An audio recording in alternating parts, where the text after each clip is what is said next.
The Black diaspora, as well as those in Africa, as well as the Latin community, needs to stop being duped by Euro-Western mentality of nationalism. I've noticed over the last few weeks across my feeds, as well as commentary that is on some of my videos, that people are upset about China going into Africa, India going into Africa, as well as trying in their efforts to support European mindset, that they will call some of my statements anti-Semitic or anti-American. Y'all don't realize the game that's being played. The game that's being played is this. For the last 1,000 years, you have had a situation where the European mindset and European economy has dominated the world. But the transference of power is happening right now.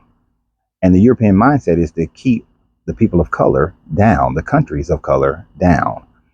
This is why when you look at things, they set it up where they want America and European countries to now go into Africa and build their infrastructure and try to dominate, when in the past, all they wanted to do was keep those countries poor. Realizing that that's not something they can do anymore, and that China has made a concerted effort to loan African countries money and go into those African countries and help them build their infrastructure, that people are looking down on that because they are listening to European, American, Western cultural mentalities of nationalism. But if you think about it, if the Europeans and the Americans lose their dominance over the world because other nations of color are now becoming more powerful militarily as well as economically, then the power shifts in the world. And no group would ever willingly want to give up their power. So therefore, they are feeding the airways with negative comments about a non-European, non-color group supporting African nations, South American nations that are predominantly people of color.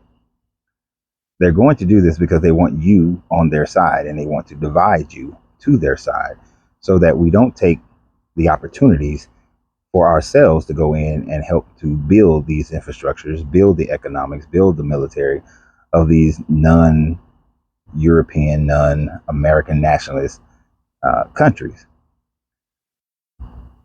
We have to recognize that the goal is for them to keep all their power and all their economics within themselves and keep those other nations down. So stop listening to all the airwave conversation about Chinese people going into Africa. We also need to be going into Africa, South America, and Caribbean.